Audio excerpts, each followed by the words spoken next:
Romeo, Romeo, wherefore art thou, Romeo? I don't know. Neil, thanks so much for coming today. Yeah, no, thank you. Mr. Dr. Neil deGrasse Tyson is, he's been on my show 6 times.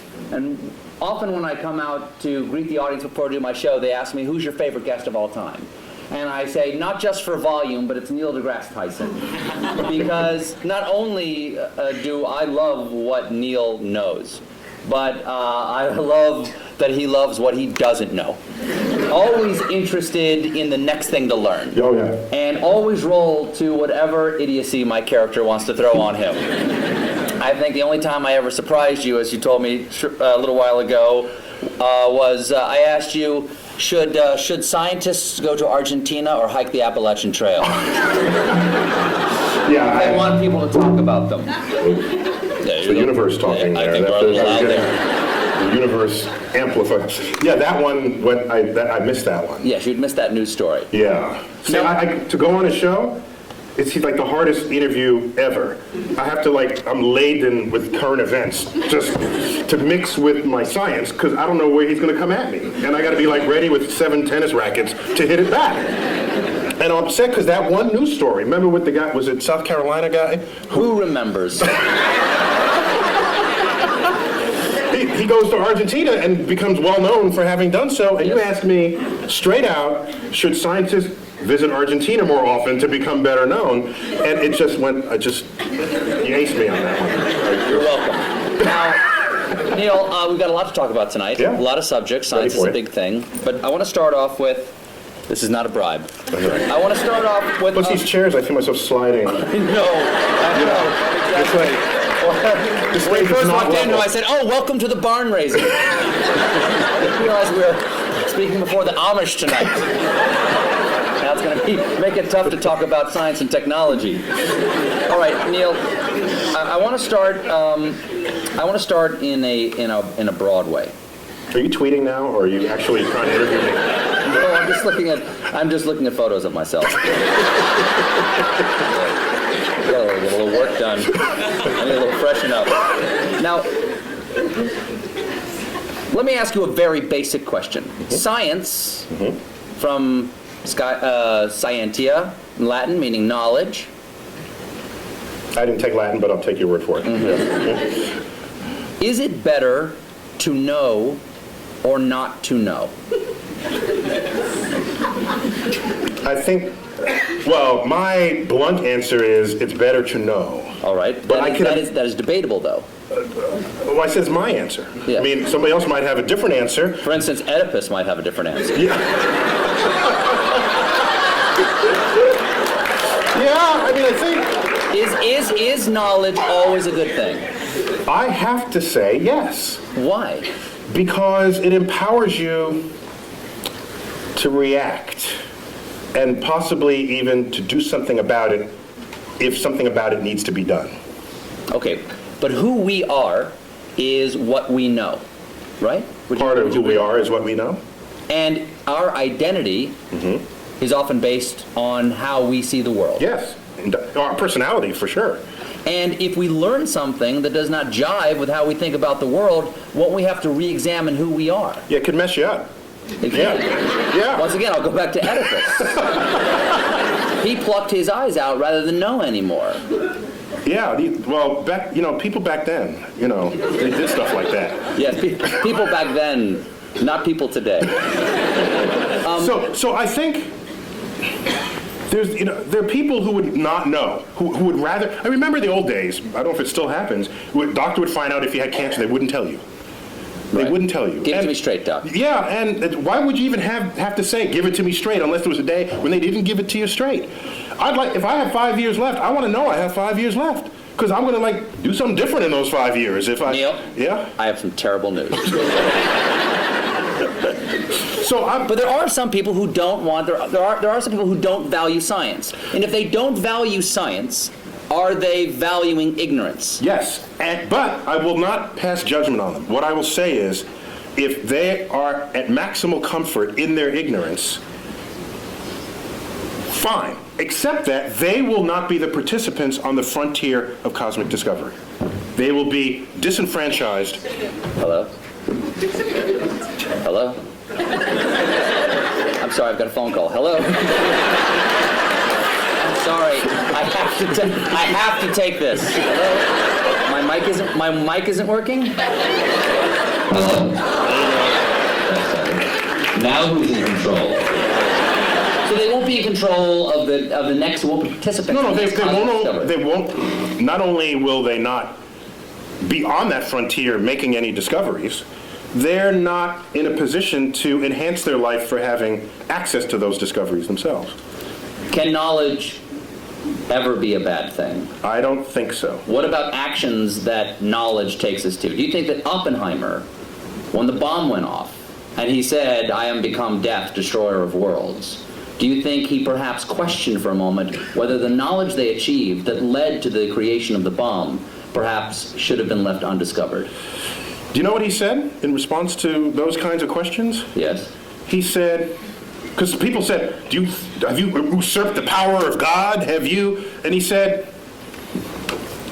if God didn't want this power to be there, he shouldn't have put it in the atom in the first place. Kind of an interesting point, I think. Well, what he's saying is that the world is accessible to us. So would you say, don't smelt the ore and make iron and make a sword out of it because you could cut yourself? Back then, that's the counterpart statement from the Iron Age. And if you were around back then, you'd be sitting in this chair saying, don't make the sword, because you'd unleash evil on the world. Okay, I'll step back from don't make the sword. How about don't lick the flagpole in February? Yeah, You will learn something. You will learn something, but at a price, Neil. that'd be data. It's a data cost. It is. Yeah. There is a data cost for that, isn't Yeah, it? yeah. Also, Adam and Eve. They ate of the tree of knowledge of good and evil, Yeah. and they paid a price. Yeah. So God does put things into atoms he doesn't want us to know about. Yeah. However, I think Yes? I don't want to blame the knowledge. I want to blame the behavior of people in the presence of the knowledge. So maybe we need better knowledge management. Do you think that scientists go? You can applaud him. He's the hero. Well, how about this? Do you think that scientists should be allowed to do anything they can? I heard a big no over there. Someone just said no. You know, people made fun of him for doing this, but during one of President Bush's State of the Union speeches, Bush 1 or 2? Bush 2. He said he warned against man-animal hybrids, okay? And a lot of people, like me, made fun of that by showing pictures of like Senator Alligator Man going, boo, boo, yay, man-animal hybrids. But if scientists could make man-animal hybrids, wouldn't they? There are scientists who want to make man-animal hybrids. Should we make man-animal hybrids? I ask you, Senator Tyson. Should there be any limits like that? I think there's some creepy things about that, and I've met some scientists who would think that'd be an intriguing thing to do.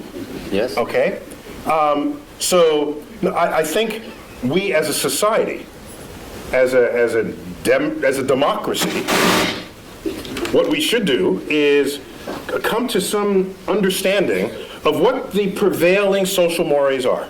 And no, science should not cross those barriers. And by the way, scientists are often ones to try to prevent that. Einstein among them, for example. He didn't want to make the bomb after he first told Roosevelt he should make the bomb. He changed his mind because his conscience, his moral conscience, descended upon him. Scientists are not without moral code here. So as a culture and as a society, we decide what should be the prevailing cultural mores, and I think we should all be beholden to those. What do you think of the portrayal of scientists in movies?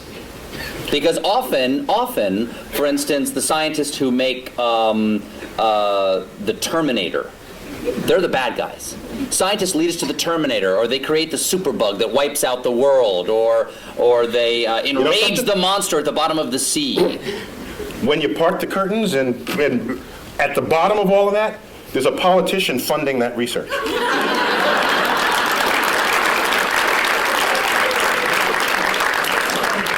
Is this working again? It is? No, it's not. He says yes, you say no. Yeah, we got it. We're getting bad data. Just turn it. We're good. That was good. That's good? You're good. Oh, yeah. You're good. You're good. So scientists don't lead marching armies. Scientists don't invade other nations. Scientists, yes, we have scientists who invented the bomb.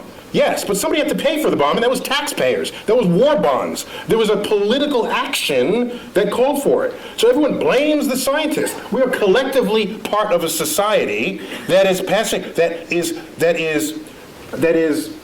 using or not using, to its benefit or to its detriment, the discoveries made by science.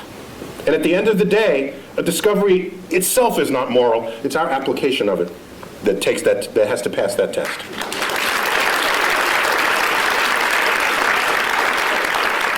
Would you agree that there's a distrust of science on a certain level in our country? I mean, unless it's, going to grow my hair back. Yeah, right. Science... Or do other things to your anatomy, yes. Right, exactly. Yes. Science, exactly. Yeah. Science, I've gotten those emails. Science is sometimes distrusted because it is more complex than the average person can understand. I think that is the core of it. It's distrusted not because of what it can do, but because of because people don't understand how it does what it can do. And that absence of understanding or misunderstanding of the power of science is what makes people afraid of it. And so I remember back when they first split the atom, shouldn't split the atom, or shouldn't, you hear this at every discovery that happens in science. There's a mystery to it. For example, irradiated foods, in France they call it frankenfood, all right? Which is kind of a cute word when you think about it. Yes. But it makes food last longer, and you're healthier for it, you don't get sick from it. And so from it turning bad. In fact, NASA does it all the time. NASA can make a slab of meat. You wouldn't necessarily put this in your refrigerator, but NASA can make a slab of meat that'll last 30 years. I tasted it. And? Delicious? No, it was, there's some restaurants' food reminds me of what that tasted like. But I'm just saying that just because you don't understand it doesn't mean it's bad for you. Go figure out how it works. That's why we need a scientifically literate electorate, so that when we go to the polls, you can make an informed judgment. And you can draw your own conclusions rather than turning to a particular TV stations to have your conclusions handed to you. Now, Arthur C. Clarke. Comedy Central accepted. Exactly. Okay. You know Arthur C. Clarke's famous dictum about sufficiently advanced technology. Yes, it is. Arthur C. Clarke had several laws of culture and the world, one of which was any sufficiently advanced technology is indistinguishable from magic. So, if something gets too complex for the average person to understand, it's magic. It's like magic. And you have powers that I don't trust, because I don't know what you're going to do with it next. Whereas if you understood how it worked, you'd say, hey, give me one of those. I mean, that's how that would work. That's how that plays out. Do you think that's where the debate over... I think that's where the debate over evolution and creation science comes, is that the complexity of evolution is so grand that it is hard to conceive of how the incremental changes come. And once something becomes so complex that I can't understand it, there's nothing between that and God saying, let it be. Well, one of the beauties of evolution is that complexity does not come about from complex ideas. The ideas are actually quite simple. And you can show on a computer how those simple forces can generate complexity given enough time and enough variation in environment, which is just what the history of the Earth supplies. So science literacy is an important part of what it is to be an informed citizen of society. Let's get away from our understanding of science, or lack thereof, and get to science itself. Okay. Okay. I'm with you. Here's a transition from talking about us mixing science and religion and getting back to science. Mm-hmm. God is truth, people think. Mm-hmm. Okay, some believe God is truth. Truth is beauty. Is there anything in science to you that is beautiful? Or rather, what is the most beautiful thing that you know of in science? E equals MC squared. Really? Oh, that's awesome. It is. So that equation doesn't just have a great publicist. It's actually... Oh, it is. Because everybody knows it, but also everybody knows Coke, you know? It's like Right, the yeah. Coca-Cola of science. Yeah, you learn E equals MC squared before you even know what any of those symbols mean. You hear it in elementary school. It's a gorgeous thing. It's What is beautiful about E equals MC squared? First of all, tell everybody what all the pieces mean. Well, E stands for energy, M is mass. C squared is just the speed of light squared. That's just, ignore that for the moment. The thrust of that equation is that energy and mass are equivalent to each other, which means you can transmute one into the other and back. What makes it extraordinary is that that hardly ever happens in our everyday lives, yet it's going on all the time in the rest of the universe. And so So we're in this little pocket of where E equals MC squared never happens. is not visible. It's not visible. It's not happening in our lives. No. But if it did, the world would be really different. Light coming from that bulb would all of a sudden pop into a particle, and the particle would combine and pop back into light again. Would it hurt? It can, yeah. It would sterilize you. There's a lot of, yeah. The kinds of particles that would do that they would sterilize you, yeah. That'd be bad. I've had my kids. Yeah. So it goes on in the center of the sun. It went on at the Big Bang. It goes on throughout the universe, wherever it's hot and heavy. That's what. But what is beautiful about it to you? It's simple. It's simple, yet it accounts for hugely complex things. And for me, that is where the beauty lies in the truth. Now, If I had to give you a complex theory to understand a complex phenomenon, you know, send me home. Because what's the point? Now, there's no tablet in the sky that said it had to be simple to end up being complex. It's just a remarkable fact about the universe. So why not celebrate it? The fact that pi, right? let's say the numbers together. 3.14159.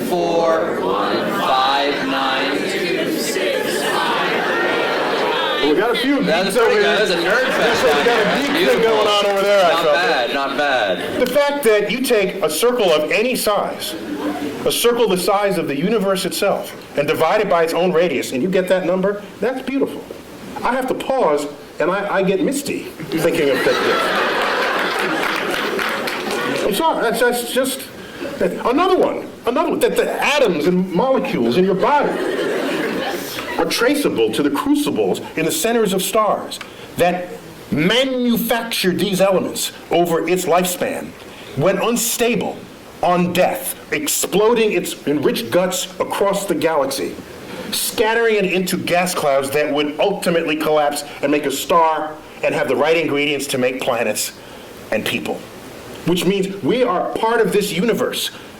As I've said many times, and this goes back, not only are we in the universe is in us. That is a profound concept. And I think it's the greatest gift that astrophysics gave culture in the 20th century. There's a research paper in 1957, and I say that because one of the authors just died, like 2 days ago, Jeff Burbidge, Fowler, and Hoyle. One of the most famous research papers that no one ever heard of. You know why, I think? Because it had 4 authors, not just one, and it took a decade to figure out, and it wasn't just somebody burning the midnight oil, so it doesn't lend itself to poetry or screenplays, because it's a collaboration, so nobody wrote about it. But we knew that we are star stuff. We knew that we are stardust at the middle of the 20th century. That connects us to the universe like no other fact. That's beautiful.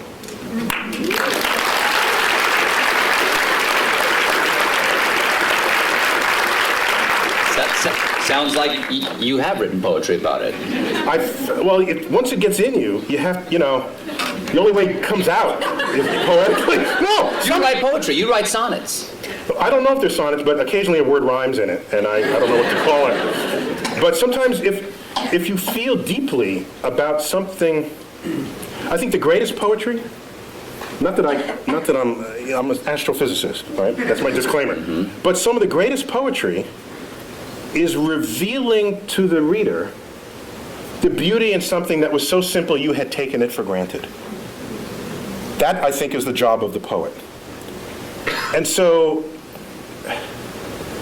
the simplicity of the universe, which started this part of our conversation, I think if it doesn't drive you to poetry, it drives you to bask in the majesty of the cosmos. So what drew you? You said that this the beauty of astrophysics, or the gift that astrophysics gave us in the 20th century. What drew you to astrophysics? Take us to Neil deGrasse Tyson before he's an astrophysicist. Take us to who you are now. I'm living in the Bronx, which in vernacular would be the Bronx. And I'm in a building. Not a lot of stars. No, there's like a dozen or so in the night sky. So you do not have a relationship with the night sky as a city dweller. And my parents, I have a brother and a sister, they would take us to, each weekend we'd go to visit museums and other sort of cultural things in the city. And one of those weekends we went to the Hayden Planetarium, the local planetarium, the one right there in Manhattan. And you sit in the chair, and the lights dim, the stars come out, and I said, "Oh, that's a nice hoax, you know. That can't be real. I'll enjoy it while there's it, but that's fast. They think there's that many stars up there. Like, what kind of? Are they pulling my leg?" And a couple of years later, I go out to Pennsylvania in another trip that we took, and I looked up at the night sky, and what persists to this day, and what is an embarrassingly urban thought. I look up at the night sky from the finest mountaintops in the world, and I look up and I say, "It reminds me of the Hayden Planetarium." It's embarrassing. I beg forgiveness. Wow. But so strong was that imprint that I'm certain that I had no choice in the matter, that in fact the universe called me. And I wonder that if I'd grown up on a farm and the universe and the sky was just always there, I wonder if that would just have become wallpaper to me, and I wouldn't have then been struck by it as I was at age 9. I'd never known anything of it. And then it just slaps you in the face. And from then on, I was hooked. It took 2 years for me to figure out you can do that as a career. But starting at age 11, you asked me, you know that annoying question adults ask kids, "What do you want to be when you grow up?" I heard a comedian say, "You know why they ask? Because they're looking for ideas." That was Paula Poundstone who said that. If you had asked me from age 11, what do you want to be when you grow up, I would have told you flat out astrophysicist. And my whole life aligned to that. Got a telescope, got a camera, photographed it. All my science fair projects. One was getting the spectra of the sun and analyzing features in the spectra. I built the spectroscope. So I was like nerd kid, card carrying. But I was bigger than other kids, so I was insulated from a lot of what might otherwise happen to nerd kids. But you wrestled too. I was captain of my high school's wrestling team. I've seen you in that wrestling outfit. Oh. You can rock a singlet. Well done. Now, Singlet is what you call the one-piece. they know. No, okay. So you wanted to become an astrophysicist. That leads to another question, which is it better to not to know? It's better to know. Can it be beautiful? Yes, it can be beautiful. Is science a thing, or is it a way to look at the world? Is it a verb, or is it a noun? It is both. The world is not just, is it this or that? Is it a planet or not a planet? Sometimes you must choose. It's fuzzier than that. Sometimes. So if I have a lot of facts in my head, if I can absorb a lot of facts, am I a scientist? No, you're a fact memorizer. In fact, I'll accept that as a compliment. Our academic system rewards people who know a lot of stuff, and generally we call those people smart. But at the end of the day, who do you want? The person who could figure stuff out that they've never seen before, or the person who could rattle off a bunch of facts? At the end of the day, I want the person who could figure stuff out. And science... Say if we're trapped on an island. Exactly. The professor on Gilligan's Island? It's not a matter of how many facts he can recite. It's like, there's a coconut, and there's a thing, and you have a ham radio. That's exactly. Okay? Seawater, you stir the salt water. You hook the wires up to Gilligan's fillings, and then you listen to his ear. Listen in it. So it's an understanding of the relationships. While we're on it, Ginger or Marianne? Totally Ginger.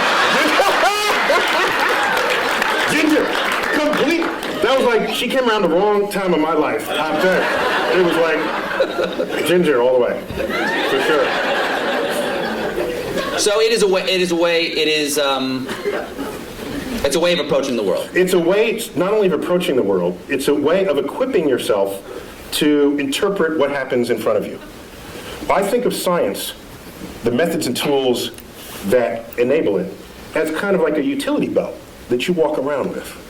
you know, and you come upon something. Are you a superhero? Yeah, In your mind, are you super science? actually, when I was a kid, I wanted to be Mighty Mouse when I was a kid. Really? I wanted to sing opera as I went to sing. Here I am to save the day. Yeah. So it's a tool belt. It's a tool belt. It's a utility belt. Utility belt, sorry. Because I'm tools- picturing you in the singlet with the utility belt. Yeah, it's a tool belt. The difference is a tool belt, you know, if you have a hammer, as they say, You can hammer in the morning, you yes. can hammer in the morning, if I had a hammer. The problem is, if you start wielding a hammer, then all your problems look like nails. And maybe they're not.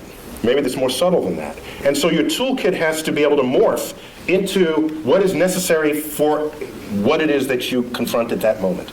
And so, yes, you're equipped with methods of mathematical analysis, methods of interpretation. You know some basic laws of physics. So when someone says, I have these two crystals, if you rub them together, you'll get healthy. So rather than just discount it, because that's as lazy as accepting it. Both of those are just lazy brain. What you should do is inquire. So do you know how to inquire? And every scientist would know how to start that conversation. They would say, well, where'd you get these? What kinds of ailments does it cure? How does it work? What does it cost? Can you demonstrate that it works? And you go through this whole, and at the end the person's in tears because they weren't prepared for that level of questioning. And so science literacy is vaccine against charlatans of the world that would exploit your ignorance of the forces of nature. Neil, if you don't like the crystals I gave you, you can just say it. And they're not working for you because you don't believe.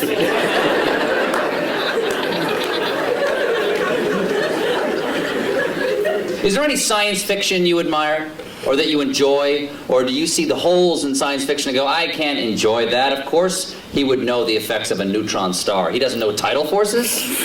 Like, do you have that problem? He's got that right. He's got that right. Do you have that problem? I only have the problem if the movie is marketed for its accuracy. Number one. Number two, they got to get some basic science right. After that, I'm okay. So, for example, in the latest Star Trek movie, they had this liquid. The red matter. The red matter, thank you.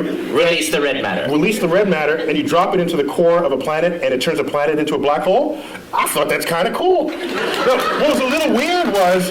Why didn't it turn the ship into a black hole? No, because they had the special apparatus that surrounded it. And the apparatus did what? It's the anti-black hole apparatus. I'm okay with that. See, I was not losing sleep. That didn't bug you? Over what held the black hole. I didn't have an issue with that. But oddly, what I had an issue with was they needed this drill, which is a very cool kind of, that was the coolest thing I'd ever seen. Exactly. A drill that would drill to the center of your planet, and they dropped I'd say, if that would turn a planet into a black hole from its center, it surely would turn a black hole turn into a black hole from its surface. So you just drop it on the surface. What would Kirk and Sulu fight on? I know, right? They had to fight on the platform. So I'm okay. I got angry with Jim Cameron about Titanic. That's how I got angry. Did I tell you? I never tell you the story. You did not. Oh no! Can I? I've never seen you this angry before. Just hold me back. I can't wait to see what you have to say about Avatar. You might turn blue with rage. Go on. So what was your problem with Titanic? There's a colleague of mine who saw Avatar, and he got home and he told his wife he wanted to paint her blue, and that didn't go over very well. Is she 10 feet tall? So, Titanic, you may remember, was marketed as a film of high accuracy because Cameron had funded this submersible to go down and it checked out the staterooms and the wall sconces and the china patterns, and so they reproduced that to detail. And so here they recreate the ship for the movie. Can you double check that? No, because he had the submersible. You just have to trust him, okay? No, you got to trust him. So now, the ship sinks, yes. Right? Did I give away the plot? You see the movie yet? I'm sorry. Okay, so the ship sinks. I do, I remember. You remember it, okay? Very sad. And it's Kate Winslet on the flow. Remember that? And Yes. she's delirious. This isn't the scene where she's naked. Oh, sorry. Go on, She go was on, kind she's of like that dressed. for Okay, that go too. ahead. No, she's on the flow, on the whatever, the plank, and all right, she's looking up. We know the date, the day, the time. the weather conditions, the longitude, the latitude. We know all of this about the sinking spot of the Titanic. There is only one sky she should have been looking at, and it was the wrong sky.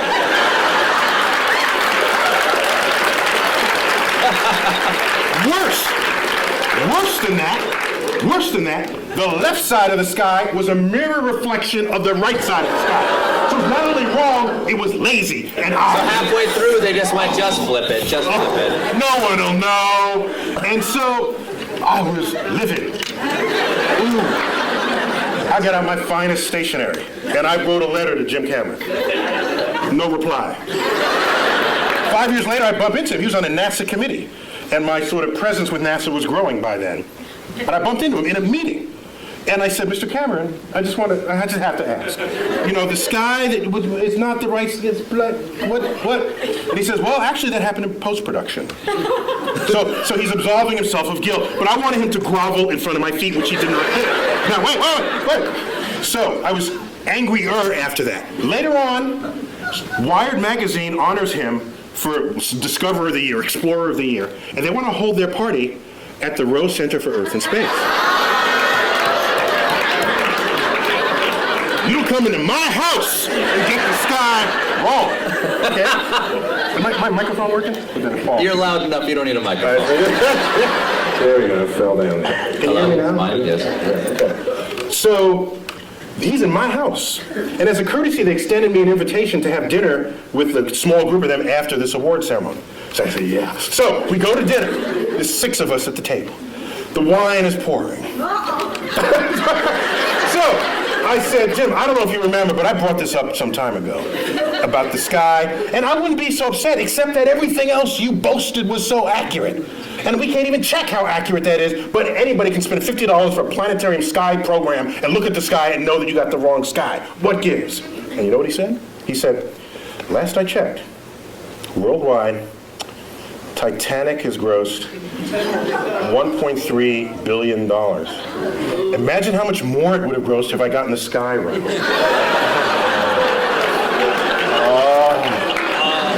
Oh, man. I'm so sorry. That, if I had a tail, it would have been like between my legs, and I would have. And so I think you won that conversation. No, actually, I did. He retreated into his bank account.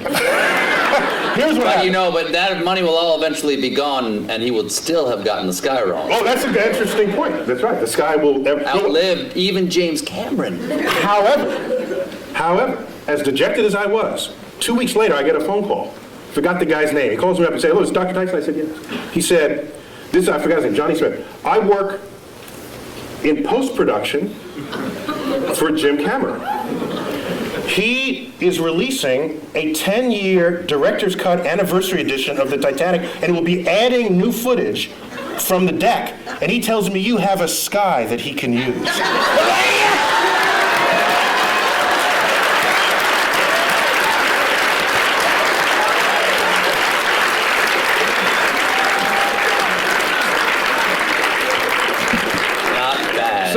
Not bad. You got your taste, right? You got a little taste. Yeah, right? it was good. No, I'm not. I'm a public servant. I don't need a piece of the thing. Me too.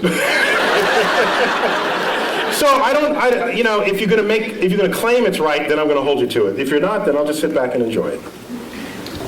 What is You know what I don't like? I don't like is the people who you go see a movie with who read the book first. Get rid of them. They don't belong in the movie theater. All right? It's like, the book was better. Well, get the hell out of Get out of the movie theater.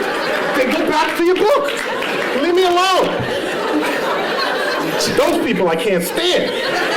Stay home. We should not go to the movies together. Now, okay, I got 3 different things. What is the latest discovery in astrophysics that we should all know about? One of my favorite. I got to go back maybe 6 months for that. 8 months, may I? Okay. Well, we discovered water on the moon. That's kind of cool, because where you're going, you want there to be water. All right? That's a good thing for life. But what struck me the most, earlier in 2009, we discovered methane on Mars. Methane. If you have a gas stove and you live in a city, chances are it's methane.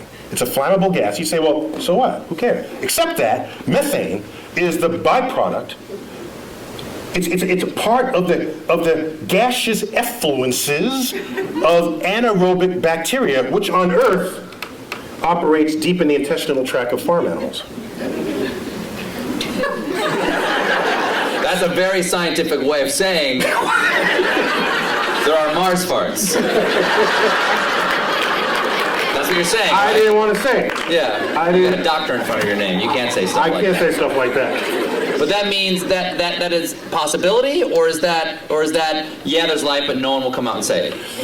It means while you can generate methane other ways, Such as well, it's sunlight. A combination of pressure, temperature, and energy source. You can manufacture methane. Magic. Right? So, but chemical magic, yes. Chemical magic. But it is a natural byproduct of bacteria that thrive in the absence of oxygen. And you don't have oxygen deep in your intestinal tract, neither do any farm animals.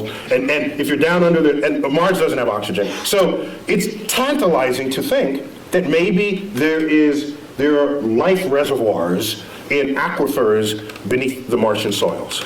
Well, as I was saying before about is it better to know or not to know, and there are things about our own identity that we take from the knowledge that we have, Yes, we do. or the things Shapes that or the things that we don't know, the assumptions of things that are not there to be known. And instead of using the word identity, I'd say they have an impact on our ego. Yes. Because the more we learn about the universe, the smaller we get, all right? In time, in space, in size. And so if you Except go in... not the way you just described it. The way you described it, you're a supernova. Well, That makes you bigger. Well, I think if you know about what's going on, then it's not mysterious and you're a participant in the unfolding cosmos. Otherwise, you are consumed by it and you fear it and you shun it and you say, I don't want to know that I live on a speck called Earth, orbiting an undistinguished star in the corner of an ordinary galaxy in an expanding void of the cosmos. There are some happy thoughts in there, like understanding how that worked, recognizing that the human brain figured that out. That's kind of cool. There's a lot we still don't know, but what we do know, I think we can sit proudly and celebrate what we know about the universe.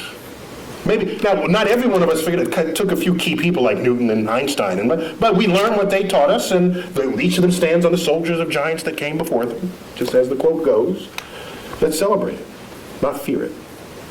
But if we found out that there was life someplace other than Earth, what do you think that would do to our identity or our ego? It may signal a change in the human condition that we cannot foresee or imagine. I think it would. Now, I think the issue would be not if we find bacterial life, which is kind of what we're looking for now. Bacterial life, there's no question about whether in our mind's eye we reign supreme over bacteria, although it can win. Bacteria, do you know in 1 linear centimeter of your lower colon lives and works more bacteria than the number of people who have ever been born in the history of the world? So in fact, we are just hosts for bacteria to lead their lives. So from the point of view of a bacteria, we're just a place to live, a dark, warm place to live. But we're a planet, and they don't believe there's bacteria in any of the other planets. that'd be an interesting sci-fi novel. So the real issue is, if we find life on another planet that's smarter than we are, that would totally mess with our ego. That'd be the last, nail in the coffin of our ego. That used to be, well, we're humans, and we're on Earth, and Earth is small, and sun is insignificant. That'd be the last one, and I don't know how we'd be able to handle that. Do you think that there have been discoveries that have happened? For instance, I have heard discoveries that have changed our point of view about the universe that we are not aware of that they've changed. In other words, the change has been so gradual, we don't realize we see the world differently. Has E equals MC squared, because that's coming up on 100 years? I'll tell you. Yes, it is, actually. Well, no, we're past the age of... Last year was 100? No, 1905, so 2005. Okay. But So I got one for you. has that changed us? I got one for you. In the 1920s, which was a watershed decade in the history of science, in that decade, we discovered that not only our galaxy, the Milky Way, is not the only existence of anything in the universe, that there are other Milky Ways out there. That recently? 1920s. Was it just the optics didn't exist for that? We needed a big enough telescope, and Edwin Hubble wielded all the glass that necessary to accomplish that back in the 1920s. He said Hubble, before the telescope, was a man and had his own telescope, the biggest of its day, and he made that discovery. That there were these spiral fuzzy things in the night sky. We thought they were just local to us. They're whole other systems of stars. 100 billion stars unto itself, outside of our system. Not only was that discovered in 1926, 1929 he discovers that the universe is expanding, which means it may have had a back then, it may have had a beginning. If it's expanding, that meant it was littler in the past. Well, there must have been a day when it was all together in the same place. Thus was born the Big Bang.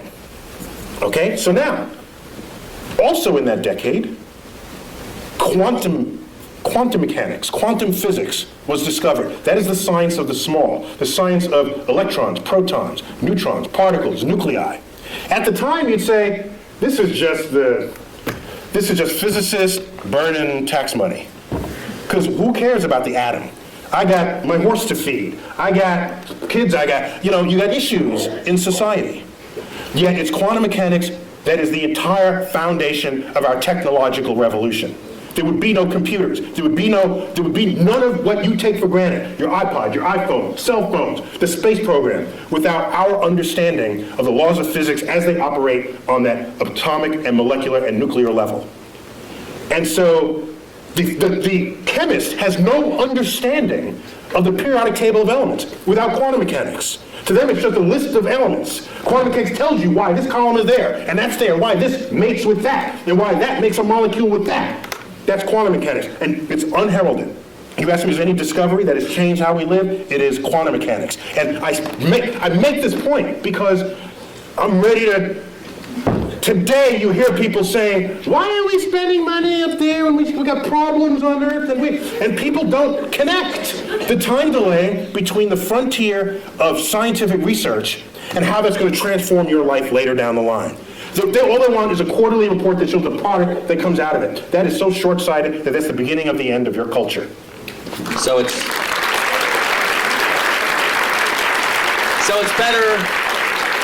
better to know. That's a really long answer to my first question. My second question is, let's take some questions. Do we have time to do that? Q&A. You better wave. You better hit me in the head with a rubber band. Okay. Very quickly before we get the questions here. How many can I ask? Ask one. Do we have microphones, or are we going around the room? We can repeat the question if there aren't enough microphones to go around. Let's start right here with just one, please, sir. Is there a brown dwarf star approaching? Is there a brown dwarf star approaching? Okay. Dare I suggest that I think I know much more deeply about what's behind that question? He's asking about Planet X. Do share.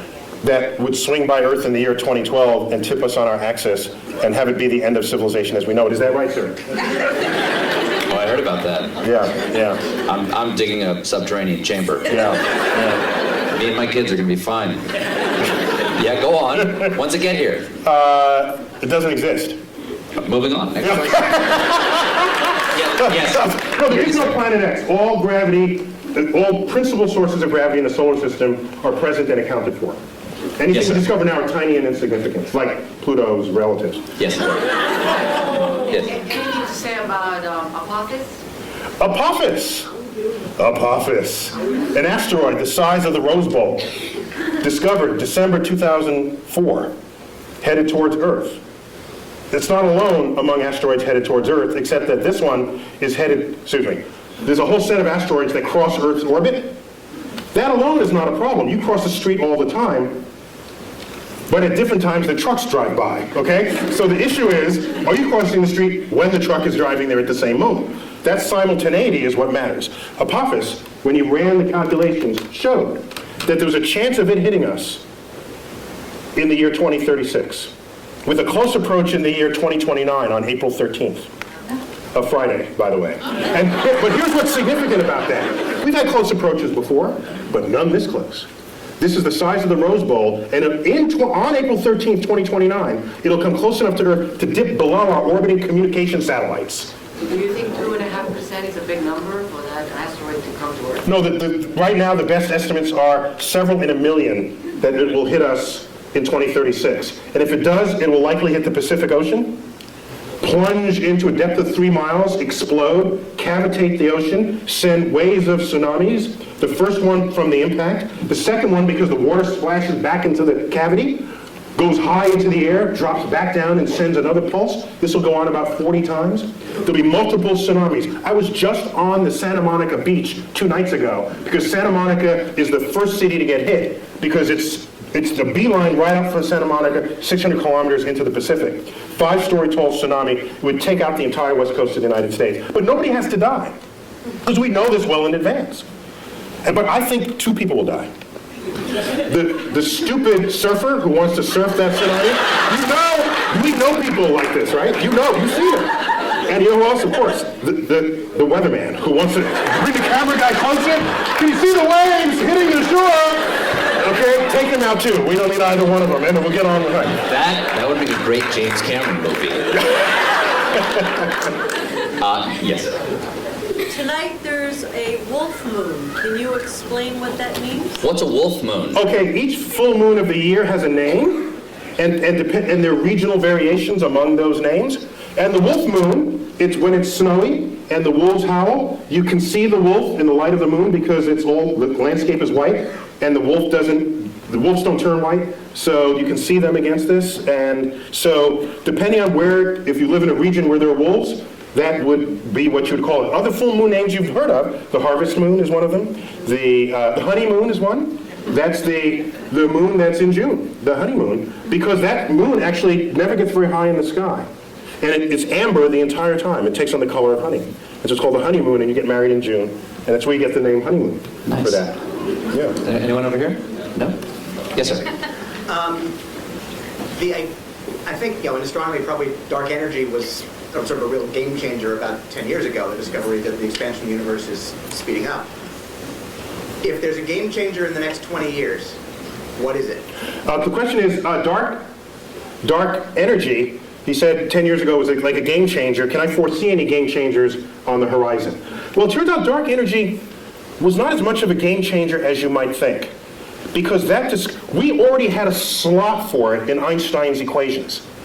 We already had a placeholder. No one had ever measured it before, so we just assumed it was 0 and got on with life. The moment it was discovered, we said, hey, now we can stick it in the equation. It's like, whoa! Its presence in the equation shows that there's this pressure operating against the action of gravity, making the universe accelerate in its expansion. And that's extraordinary, because it means that a day will come where these galaxies that Hubble discovered will move away from us with such speed that they will disappear beyond our horizon, and the total known universe at that time will only be the Milky Way, restoring the state of mind of our universe that existed before 1920. That's a spooky time. We would have to hand down the annals of cosmology from previous centuries to hear about the galaxies that were once in the night sky.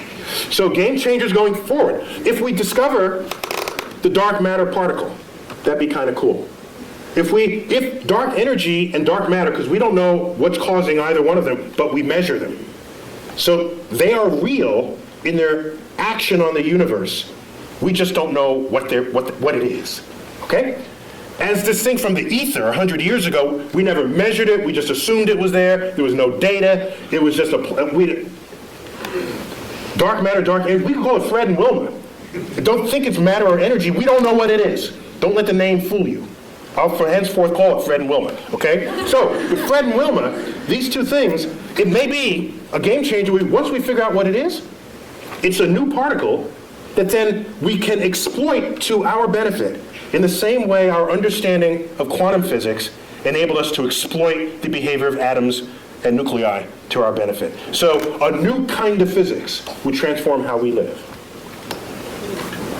Yes. That's one way I think about it. Is Pluto going to be excised, so not just because you send it out, but because the ice will expire quickly? Will Pluto not only be humiliated by Neil deGrasse Tyson? You may not That's know not this. the word she said. She used that word. Excised from the family of planets. Neil was on the group that gave the recommendation that Pluto be demoted, correct? we thought differently about Pluto's identity than Pluto did, and other supporters of it. We just grouped it with other icy bodies in the outer solar system that, at the time, were being discovered. Don't shoot the messenger. Pluto was alone for 65 years, and so you can't have a category of one. That doesn't work in science. You need a few things to make a category. So we said, okay. It wasn't a category, though. It was a planet. Well, My very elegant mother just sat upon 9 porcupine. Now she just sits upon 9. It doesn't make any sense. Yeah, it doesn't make any sense. Where's the porcupine? If she's that elegant, she wouldn't have sat on a porcupine, I don't think. So once we found other icy bodies, all we did was group them together. We said, Pluto, we found family for you. In fact, we think you're happier there, because now you're one of the biggest icy bodies. And rather than a pipsqueak planet. You sent Pluto to a farm upstate to run and chase rabbits, is what you did. It's much happier there, kids. It's happier there. And I didn't do this alone. Is there a supergiant beyond Pluto that pulls comets in? Is there a chance there's something out there that's drawing? There was a hypothetical star, which is related a little bit to what led to this invention of this the brown dwarf that you won't talk about, but you and I know, yes. Yeah. There was Come down to the bunker, too. There was a suggestion that there was a companion star to the sun, provisionally called Nemesis, that had this long orbit that would jostle comets in the outer solar system and send them raining down on Earth, creating mass extinctions, accounting for the extinction episodes in the fossil record. But it was an interesting hypothesis that was never supported by data, and so when you're not supported by data, you discard the hypothesis. That's how science works. You don't believe something just because you want to, or think something's true just because it feels good. At some point, you've got to confront the data. So getting back to the point... You've never been in politics. So getting back to the point, the recognition that Pluto is made half ice, and ice evaporates, so will Pluto one day disappear? No, Pluto's too far away from the sun for that to ever meaningfully evaporate and disappear completely. Yes. What was the point of the Large Hadron Collider? What was the plan, did you say? The point. The point of What the Large Hadron was the Collider. point? He speaks in past tense as though we're done with it. We what just is- turned on the switch, the Large Hadron Collider in Switzerland. The point of the Large Hadron Collider was to embarrass America, to make us feel bad that we didn't have our collider built back in the 1980s when it was first funded. That's the whole point of the Large Hadron Collider. It's Europe saying, ha, gotcha this time. Now, apart from that ego bit, it's to probe nature on levels of energy never before seen. And right now, it's practically impossible to discover a new law of physics on your tabletop. We've been there. We've done that. And almost the entire history of physics is go to the edges of your points of exploration and then take a step beyond that. You're bound to discover something new. It's like climbing the next mountain, crossing the next valley. So, the Large Hadron Collider, the energy inside that particle accelerator will exceed the energy of all accelerators that have ever been built before. Probing nature as never previously imagined. What is the Higgs boson? Higgs boson, that's a particle proposed that you can think of it as a kind of think of it like molasses. Okay? Okay, not molasses. It's a field through which all particles move, and the interaction of those particles with that field endows them with the mass that we measure for them. It is granting them the property of mass. We have yet to find this particle, but if we do... So mass is not explained presently. That's correct. We just measure... We don't know why we get fat. we don't know why something has mass right now. That's correct. And so now let me ask you something. If you build, let's say you build an equation this way. You've got an equation over here, you built it, and it's a house, okay? And you've got another equation over here that works. It's another house. But in your mind, you think, these two houses probably should be one house. You invent something that fits into the shape between the two houses, right? Yes. Like you've got a shape between the two houses. It goes, okay, there's something in the universe that is the shape of the space between these two houses. Yes. Does that necessarily mean that thing is there? The history has shown that almost every time We propose something that connects one house to another. If those two houses themselves work, there's something in between them connecting the two. For example, in 1930s, we had this experiment with, it's the 1930s, quantum physics is in place. We start probing the atom. We find out there's an atomic reaction, a nuclear reaction, where there's some missing energy. We account for all that, and there's something missing. We say this much energy here, and then it's missing here. And we swear we accounted for everything. Fermi comes up, a famous physicist, said, I bet there's a particle that came out of that reaction that escaped with the energy before you had a chance to measure it. E equals mc squared.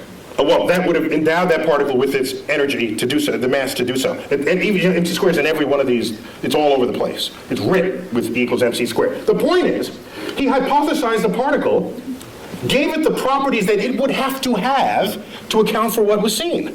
That's your conduit between the two houses. Then he says it's got to have this much energy, and it's got to be pretty hard to detect because we surrounded this in lead, and it just went straight through the lead. So I'm going to propose a particle that's hard to detect. And it's got to be little, because there's not that much mass, and it has no charge, so it's neutral. So he called them neutrinos, little neutral ones. He hypothesized. He said, let's look for them. 20 years later, they were found, neutrinos. And now we kept them coming out of these reactions. He built the porch, the walkway between the two houses. Practically every time you have two working understandings of the world, and they have to coexist in the same universe, there's something that's going to connect them. It's like electricity and magnetism, previously discovered as separate things, until Faraday and Maxwell said, hey, wait a minute, this works and that works, and they kind of smell like each other a little, maybe they're the same thing. So a whole theory came out to put the two together, and it is the theory of electromagnetism. You know this word. You just take it as a single word, but those used to be separate concepts. So we're going good with this. We're on a roll here. So why not continue? Yes, right there. Do parallel universes exist? Do parallel universes exist? We don't know. The parallel universes are losing favor to the multiverse. We have some cogent theoretical expectations that our universe might be just one of many, spawned from this hyperdimensional medium, which we'll call the multiverse. There's no data to support it, but we have good theoretical premise to think that it's there. And we have philosophical precedent. We used to think Earth was special and unique. It wasn't. We got 8 planets. We thought the sun was special. It's one of 100 billion suns. Thought the galaxy was special. No, it's 100 billion galaxies. We have one universe, or do we? The track record said, why should there only be one? Be open to the possibility that you don't live in the majority-looking universe that's out there. Would a separate universe, when you say different universe, does that mean... Slightly different laws of physics, which makes That's what I'm asking, yes. This is the fun part. Because if you manage to get a portal to another universe, don't be the first one to volunteer to go through it. Because your atoms are working in this universe. If the slightly different law of physics, you could implode, explode, come out with 3 heads, who knows? There's a different exchange rate over there. Yes. Yes. Someone, let's go in the back, in the middle, and I think you have a white sweater on, yes. Is it possible to tunnel through a black hole, like quantum mechanically speaking? Can a black hole be used to travel? How about that? Can we say that? No, it's a little different. Like, Steve, get with it. Tunnel through a black hole. Yes. As if it creates a tunnel in space or time. Quantum mechanically is what she's saying. Quantum mechanically, can you tunnel through a black hole? I'm not going to try to interpret this one. Well, I have to ask, did you want to land someplace else when you're done, or are you content with being dead when it's over? I need to know before I answer. I guess it's okay if I die. It's okay if you die. For science. For science. Stephen Hawking showed just recently that, and for me this was kind of spooky amazing, that black holes remember everything that they have ever eaten. which means it's not a tunnel to anywhere. Everything that it ate is sitting there at the singularity at its center. Now the spooky part, that's not the spooky part. The spooky part is, Stephen Hawking showed 40 years ago that black holes can actually evaporate. The matter that's within a black hole can rise up out of the gravitational field that surrounds it and spontaneously birth a pair of particles. That's just E equals mc squared doing its thing. E equals mc squared. The gravity field has high energy density. Out of that pops particles. And those particles escape, taking matter away from the black hole.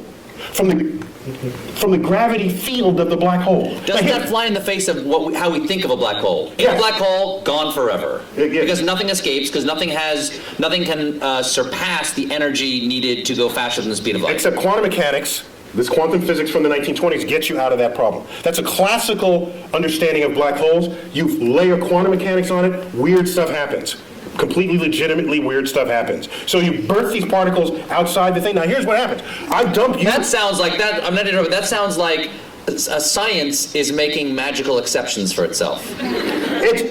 Quantum physics is kind of magic because none of it issues forth from your common sense. Particles pop in and out of existence. One time it's a wave, the next time it's a particle, and it interacts with itself and you measure it here, but it shows up there. If we were forged in that world, then all that would be common sense. An equals mc squared would be a daily phenomenon. You wouldn't need Einstein to figure it out. You'd be learning it in elementary school. But that is a foreign universe to us. And so what goes on there, you are prone to say, that doesn't make sense. You know something? It's of no obligation to make sense to you because your senses didn't come out of that universe. Out of that universe of tiny particles. We don't live there. If you let something go and it drops, you say that makes sense. If you let something go and it goes up, you say that doesn't make sense. In quantum world, that happens all the time. It would make sense in the quantum world. So I submit to you that if I take your body and dump it into a black hole, what Stephen Hawking showed is that all the particles that went into the black hole, let's say it's Stephen Colbert black hole, okay? No other contaminating bodies but your atoms in the center of this black hole. And I wait around, and out here, in the gravity field, particles pop into existence. And I make a check. How many protons? How many neutrons? How many electrons? How many neutrinos? By the time this black hole is evaporated, it would have been every single particle that you were having fallen in the first place. Extracted out of the energy field of the black hole. So it remembers who you were even out in the gravitational field. That's spooky to me. Is the black hole now gone? Gone. Gone. Just it pops out of existence. Evaporated. It takes, by the way, it takes several trillion years for that, so don't wait around for it. It's that young man right there. How do you figure all this out? Okay. How do you figure all this out? It's an excellent question. Yeah, it's a good one. Isaac Newton did it all by himself. He was like really, really, really smart. A quick Isaac Newton story. He discovered laws of motion, laws of gravity. Just shows that planets don't orbit in circles, as Copernicus had thought, but in slightly flattened circles we call ellipses. And so a friend of his said, hey, Ike, why? That may be quiet. I don't know what why that shape and not some other shape? He couldn't answer that question. I'll get back to you. Goes home for 2 months, comes back. Here's why it's that shape. They're conic sections that cuts through the thing. And said, well, how did you figure that out? He said, well, I had to invent integral and differential calculus to figure it out. So some people invent their own tools and methods to discover the world. Most people learn the tools from someone else and then apply them to make incremental changes. Some people make huge changes, like Isaac Newton and Einstein and others. Isaac Newton once said, if I can see farther than others, it's because I've stood on the shoulders of giants who have come before me. But I've read Isaac Newton, and his stuff makes the hair on the, if I had hair, it would rise up on the back of my neck, how plugged in he was to the universe. And I'm saying to myself, that quote cannot have possibly have been honest. What it really meant, if I'd re-give that quote to him, I'd say, if I can see farther than others, it's because I'm standing among midgets, that's why. He can see farther than everybody else. In the case of Isaac Newton. afraid we only have time for one more question. Yes, sir. Actually, that was a great segue to my question. You talked We organize this all for your question. Sure. early in the evening, you brought up the ideas of scientific literacy and technology management. I'd like to hear your opinions on where the policy needs to go to make a positive impact in that area. Ooh. All right, Neil. Can you repeat that for everybody? The question is, we were talking earlier about scientific literacy and our approach towards science as a nation.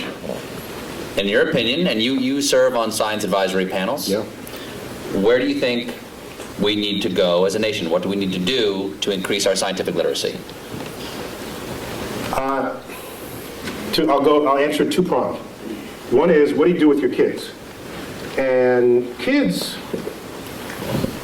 need to be able to explore freely. And if you look at most households, they're not designed for that. They're designed to have the kid not explore. The kid comes into your kitchen and pulls out the pots and pans and starts banging on. What's the first thing you do as a parent? Stop that, you're getting the dishes dirty. Yet these are experiments in acoustics. That's what that is. Okay? Whatever the kid is doing, if it has the chance of breaking something, you're going to tell them to not do it, without thinking that that's the consequence of an experiment that they are conducting. And every time the kid wants to do something, provided it doesn't kill them, it's an experiment. Let it run its course, even if it makes something messy. You agreed to have a kid in the first place? Fine, clean up after them. And when they open up...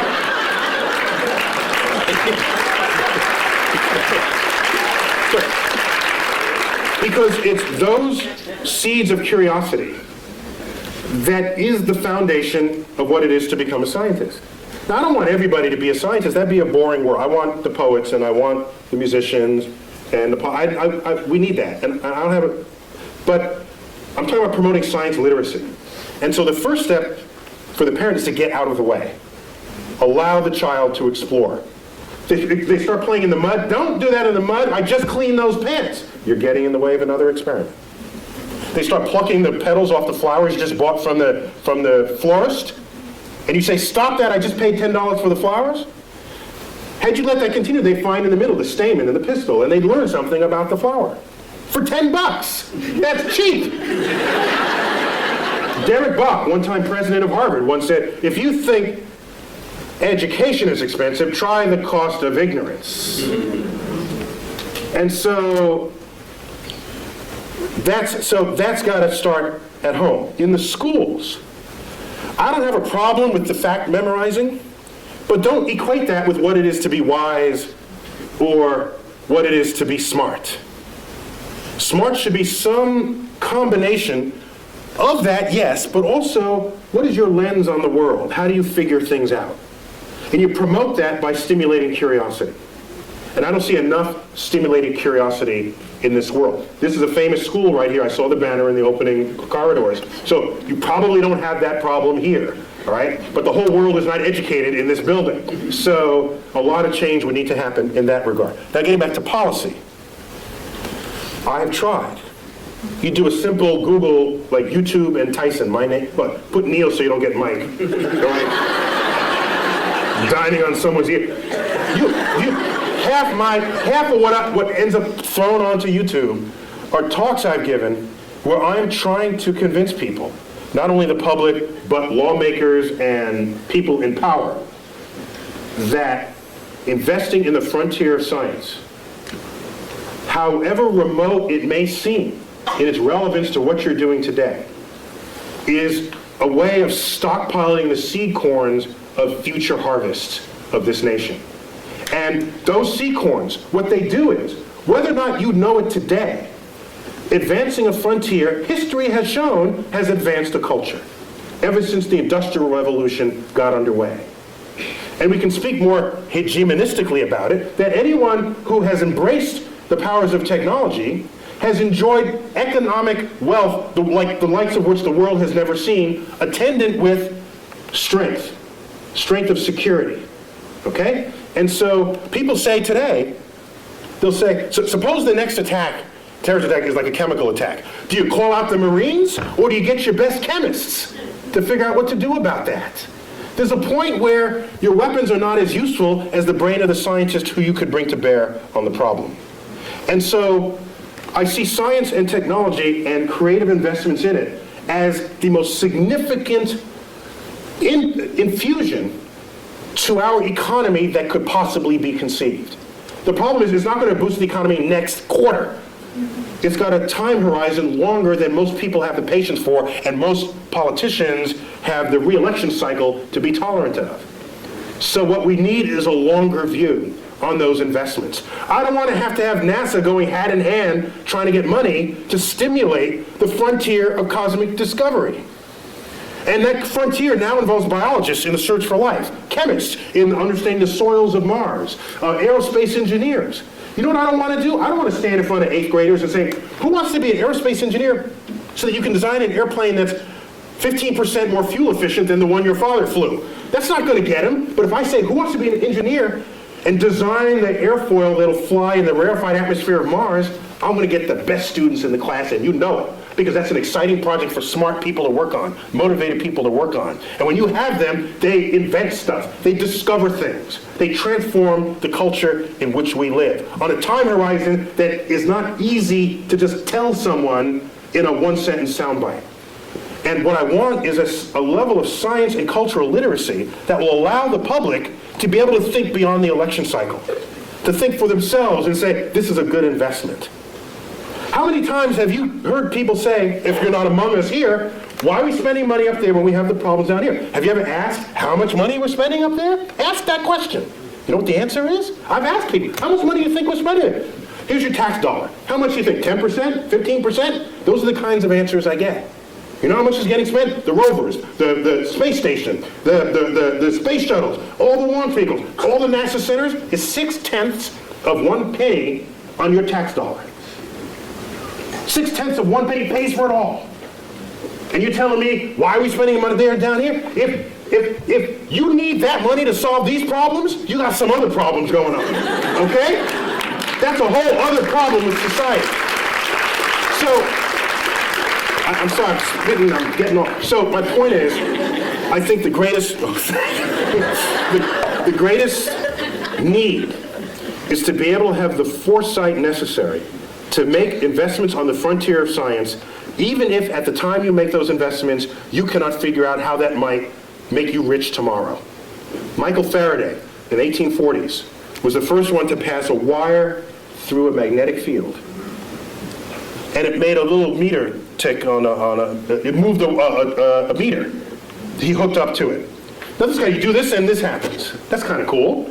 If you're nerdy, to a nerd, that's a cool thing, right? You do this and this happens. And so what was happening is, it induced a current through the wire. He showed his colleagues. It looked like just kind of a curiosity, a toy. Showed it to Parliament. They say, why, is this what we're funding? We're funding this toy?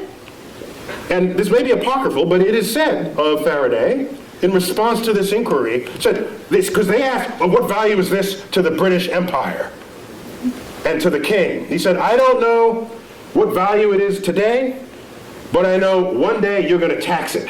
And in fact, that is the foundation of how all electricity is made today. And it would take another 60 years before electricity would come to homes. But who could have known it at the time? I don't want to be left behind.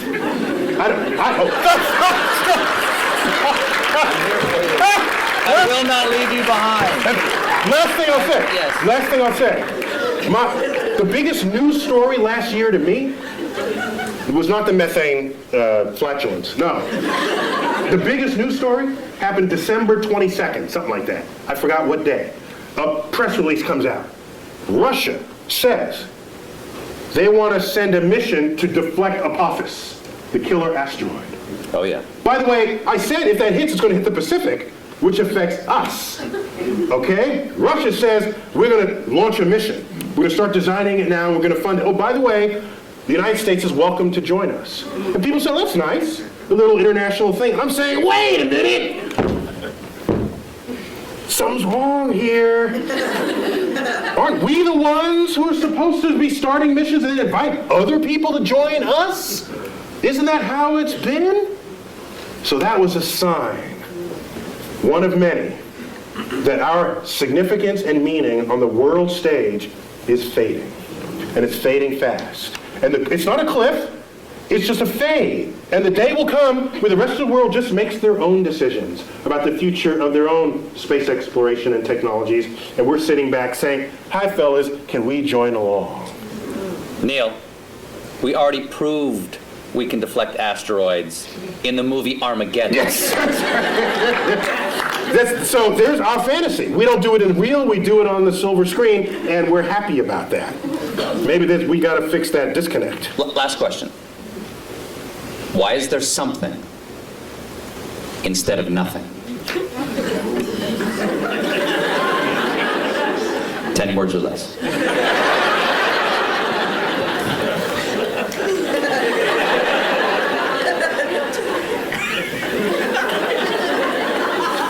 Just because. So I got to do this in haiku then. Okay. Okay, 575. Words that make questions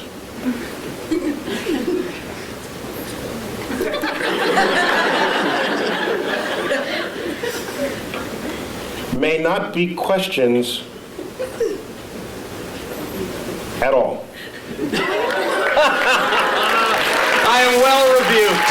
Neil deGrasse Tyson, it is an honor to have